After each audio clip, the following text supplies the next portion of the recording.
Sacramento, California, born and raised. And Antelope is where I spend most of my days. You talk bad about my team, you must be a clown. This is Keek on the mic, so you know you better bear down. Bear down. Bear down. Hey, what's going on, Bears fans? Thank you so much for joining me for another episode of Keek on the Mic, the podcast all about the Chicago Bears. Like always, if you're new to the channel, make sure you hit that subscribe button and the bell notification to catch all Bears content right here on the podcast. Today on Keek on the Mic, I have a very special guest, and it's ex-Bear safety, Isaiah Frey. How you doing, Isaiah? I'm doing good. How you doing? I'm doing well, Thank you so much once again for taking time to hop on Keek on the Mic. You know, you already came on once, so I know I definitely had to get you on again. So I really, really appreciate you. Most definitely. I love being here. Yeah, so the last time you were actually on the podcast, you know, it was kind of like pre-Matt Nagy getting fired and pre-Ryan Pace getting fired, and now it's a whole new staff, right? So what is your initial reaction to the hirings of not only GM Ryan Poles, but new head coach Matt Eberflus? I think it was great. You know, Eberflus actually was I actually played for him in Dallas. He was the linebackers coach. I had some time with him, and he's a fantastic coach. So just having that mindset of, you know, his defensive mindset coming into Chicago is perfect. And, you know, the new GM, Ryan, I think he's done a great job trying to construct the team and what he sees it in his vision. Yeah, and obviously it's a process, right? You know, both of these guys knew that they weren't coming into a winner. You know, obviously you have some stepping stones like Roquan Smith on the defense side of the football, and of course Justin Fields on the offense side of football, but they understand the assignment, right? It's going to take some time, and I feel like sometimes, not only within the national media, but Bears fans as well, it's kind of hard for them to understand that, right? The process. You know, most Bears fans are like, oh, we haven't had a winner in years, which is true, but it's definitely a process here with this new staff. Oh, most definitely. It's going to take some time, and just like any situation, you get lucky with certain teams when they come in and they have a good situation ready to go. But like you said, this is going to be a process, and I think all Bears fans should be looking for this year is them playing winning football, whether that reflects on the win or loss columns. You just want to see good plays that are going in the direction. Right, like identity for themselves, right? A new culture. Trying to build that first. You know, obviously, a lot of Bears fans, including myself, kind of don't really count this as a winning year. Maybe just hopefully Justin Fields develops, right? Takes that next step. Hopefully we get offensive identity, something that we didn't really see with Matt Nagy a lot. So I think if we can see that, I think that's a win for most Bears fans. Oh, most definitely. So you've talked about that you actually played for Matt Eberflus while in Dallas. What was one of the things that kind of stood out to you as him as a coach? He was just a natural leader. Rod Marinelli was our defensive coordinator at the time. And, you know, he's a legend in the game. But Coach Eberflus was just a leader, just a natural-born leader. In the meetings, you knew that he knew exactly what he was talking about. He kind of gave us a scout report before, you know, most teams that we played. And he knew the defense from top to bottom. So I think him just being a natural leader, having that energy, having that fire is fantastic for Chicago. Yeah, you could definitely feel the energy when he's in those press conferences. When you see these little video clips of him coaching, you could definitely feel that energy and him trying to shift the culture for sure. Definitely. Yeah. So obviously, like we mentioned, it's a whole new staff. Ryan Poles came in. He just wanted to tear it down from top to bottom. So what is your initial reaction to some of the moves that he instantly made? For example, he came in right away and traded Chicago's best player in Khalil Mack. What was your initial reaction to that move? I mean, Khalil's a fantastic player. He's a Hall of Famer, first ballot. I think from a business standpoint, I get it. You know, you're trying to unload some of that money, which, you know, I get. You want to have an open cap space to rebuild, so it's not a bad move. I mean, anytime you have Khalil Mack on your team is better. But you know, we're looking at 2 to 3 years down the line where we can use some of that money for some pieces for Justin, you know, to continue his development. So I don't see that as a bad move. Right. Obviously, the Bears got a 2nd-round pick this year and then a 6th-round pick this year. They ended up trading that 6th-round pick back to the Chargers for 2 7s this year as well. So they end up getting 3 picks total for Khalil Mack, plus a whole bunch of cap space for 2023. So in the big picture of things, in the big scope, it was a fantastic move by Ryan Poles. In the moment, I was hurt. You know, obviously Khalil Mack was your best player, especially on the defense side of the football. But I think it was a necessary move, especially when you're kind of looking towards the future for Justin. Oh yeah, most definitely, most definitely. That money's going to be well served in the next couple of years when you use it on some really good players. Right. So obviously, by trading Khalil Mack, now the Bears have about $96 million in cap space in 2023 to help Justin Fields, right? Right. And obviously, they did a lot more moves, right? They're trying to get rid of those older players with those big contracts. And then in the draft, they drafted 4 offensive linemen, and then they also drafted Kyler Gordon, cornerback out of Washington. And in their other second-round pick, they ended up drafting safety Jaquan Brisker out of Penn State. So how do you feel about those couple of guys that they brought in to the team? They're great guys. I know I seen Kyler play. He's a kind of a bigger corner. He has some real explosiveness to him, willing tackler. So that's perfect for this defense that coach is bringing in. This 4-3.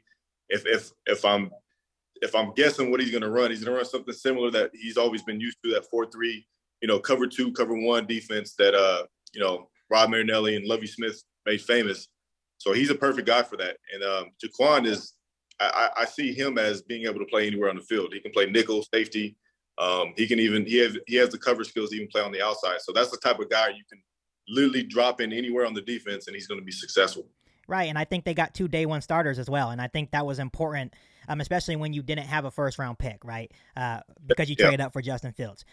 So I think Ryan Poles knew that he had to hit home runs on these first 2 second-round selections, and then obviously he drafted wide receiver Velus Jones Jr. out of Tennessee, which there's some ups and downs with him in terms of how fans feel about that pick, but I feel like he's also going to be a great addition to the team as well. So I think so far in his first offseason, he did what he could, right? He had a plan, and he executed that plan, which is what I really appreciate about Ryan Poles, is that he stuck to his word so far. So it's really good to see. Right. He had a game plan that he mapped out, and he's executing it. So at the end of the day, that's all you can ask for. So after the flurry of moves from Ryan Poles and attempts to help Justin Fields, do you feel like he did enough to help Justin Fields? I do. I'm not gonna lie. I feel like he can do a little bit more, adding some receivers. He did everything he can to get that offensive line, which is the most important part in football team. You get that offensive line kind of short, and then Justin's gonna have a lot more time to be back there and kind of throw. But I do think, and this probably will happen moving forward. They need to get a veteran, like a real solid veteran receiver in there to kind of take some of that pressure off of Justin. He has some good guys in there right now, but there's a guy like Julio Jones, something like that. You know what I mean? That'll help the team immediately. Right. It kind of maybe as like a stopgap option as well. He's not the future, but just until you get to that next offseason, right, where you have a load of money, where you finally have a first-round pick, where there's going to be a loads of talent, especially in the receivers, right, in the next year's draft. So maybe just as a stopgap option. I agree with you. Maybe like a Julio Jones. Obviously, I was thinking hopefully Jarvis Landry until he signed with the Saints. That would have been a good option. But right now, on paper, I know a lot of Bears fans are complaining about this, but it's just Darnell Mooney and then Byron Pringle. Right, and those 2 guys are really good. Don't get me wrong. They're good players. They need one more. And they need one more. There might be a guy in the room that steps up. You never know. There's some guys that are hungry in there. But like you said, on paper, there's some guys out there that can help them. Speaking about guys stepping up, obviously Justin Fields and Darnell Mooney kind of created that connection last year, right? You can kind of see that chemistry, and then they took that into the offseason and were grinding together, training together, whatever. Do you feel that Darnell Mooney can be a number 1 wide receiver in this league? I do. His numbers were good last year. He was over 1,000 yards. The only thing that was down was his touchdowns, but touchdowns are kind of a stat where it's like you can't really base your whole season off of touchdowns. I'm looking at how consistent you are every game, yards per game, things like that. And the offensive line wasn't the best last year, so Justin was back there running for his life, and he still was able to have those type of numbers. It's impressive. So if you look at the offensive line getting a lot better this year, his year will improve this year. Yeah, and not only the offensive line, you're bringing Luke Getsy over from Green Bay, right? A guy that's going to run that Shanahan-style offense, right, where we're going to roll guys out, quick screen passes, bootlegs, all that good stuff that kind of fits to Justin Fields' skill set. And this is what I've been trying to tell Chicago Bears fans, that sometimes just with better coaching will help a young quarterback, right? Obviously, you need to get the offensive line squared away. You need receivers. But then you can't forget about guys like Cole Kmet, right? David Montgomery, Khalil Herbert. There are guys that will possibly step up and help Justin Fields, right? But they're definitely in need for maybe, hopefully, one more receiver. Either if it comes this year or next year, I expect Ryan Poles to continue to add to the roster to help Justin Fields. Yeah, definitely. They need one more piece just to take the pressure off him. But he's gonna improve this year. He had a good year for what he had last year, and he's only gonna get better. So I'm excited for him. Yeah, and with that, after we've been talking about all the moves that Ryan Poles has already made, what is your expectations for Justin Fields in year 2? I see him taking the next step. I don't like putting ceilings on people because I think if you work hard enough, you can achieve anything that you set your mind to. I think realistically, him being, top 15 quarterback this year is definitely a possibility. And it can even be better than that because he has that type of ability. So I'm not going to put a ceiling on him. I know he can be within that top 15 though. And just think about that. This team is not even done building, right? He's still building the roster. This roster is going to look a lot different than it is now, right? As we get to week 1.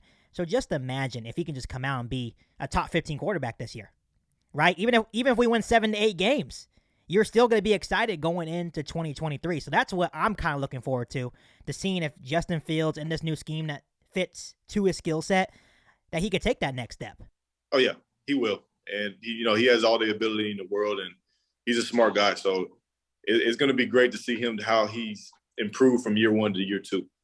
Ryan, you had a lot of praise for him the first time you came onto the podcast. You were like, I truly see him being one of the best in the league in a couple of years, and you stuck to your gun on that comment. Yeah, he was, just doing my little. I'm a fan now. Fan analysis. He was my favorite quarterback coming out last year. Yeah, I was surprised that some of the teams that drafted some quarterbacks passed him up. Yeah, so Chicago was very fortunate for him to drop as far as he did because in my mind, if I was a GM, he would have been number 1 off my board if I needed a quarterback. Does it surprise you that a lot of ESPN analysts have him as the worst quarterback in the worst situation going into this year? And when we're talking about second-year quarterbacks.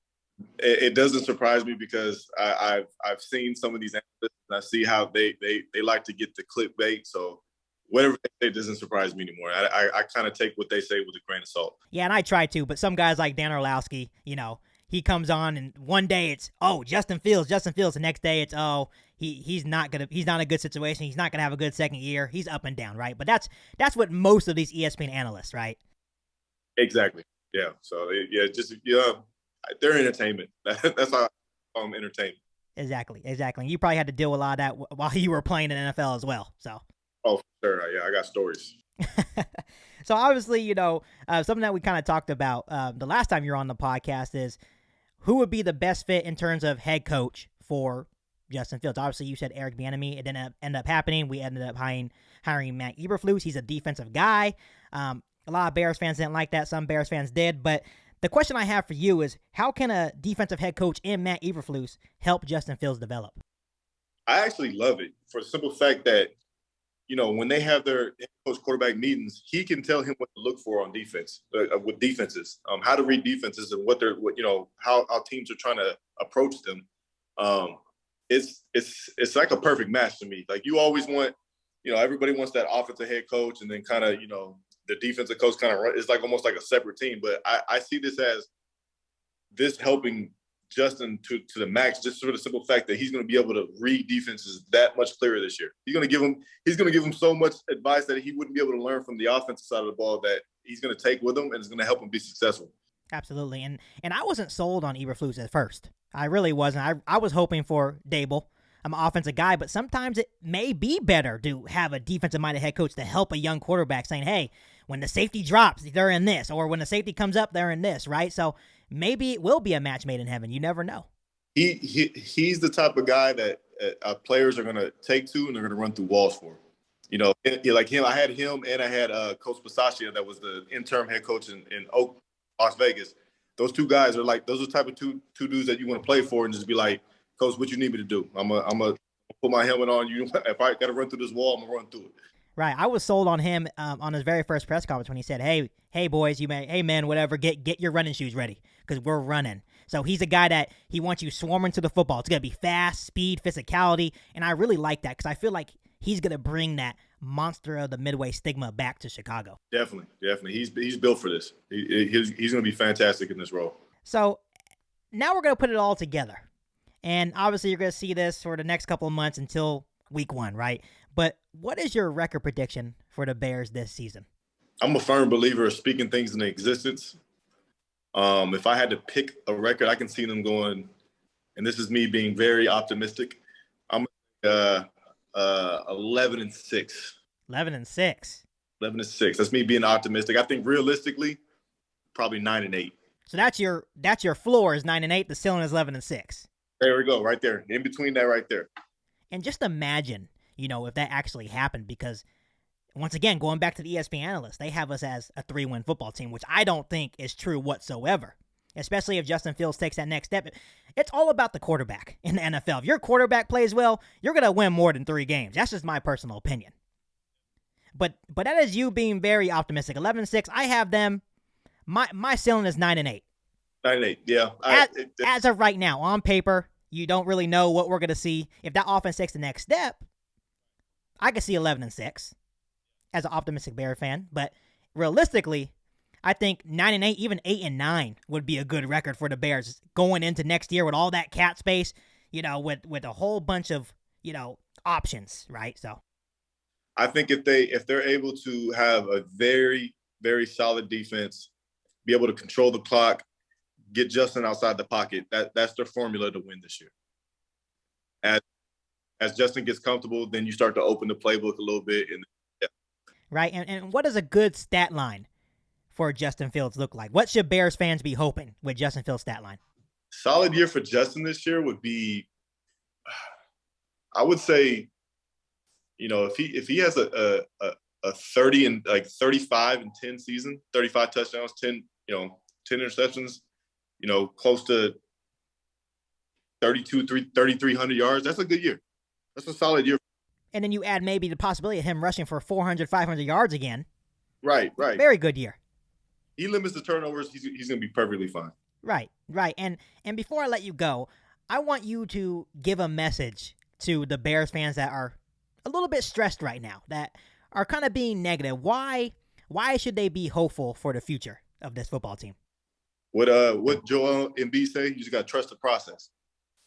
Trust the process. It's going to happen. It's not going to be as fast as everybody wants it to, but they got some good guys in there. Ryan Poser, he's going to do a great job. I'm a big fan of getting players in the front office that's played the game before, and he sees the game differently than a lot of people that have worked there before. So that's going to come into it's going to be beneficial to the team moving forward. I appreciate that. Isaiah, once again, thank you so much for coming on Kick on the Mic once again. You're going to come on a lot more times here on the podcast. Oh, good. I love it. But you're going to be like my co-host hopefully this season talking about Bears football because I absolutely love it. But once again, thank you so much for taking some time today. Oh, most definitely. You ain't bout it, you ain't kick on the mic. You ain't bout it, you ain't kick on the mic. You can go and subscribe cause I be on it right.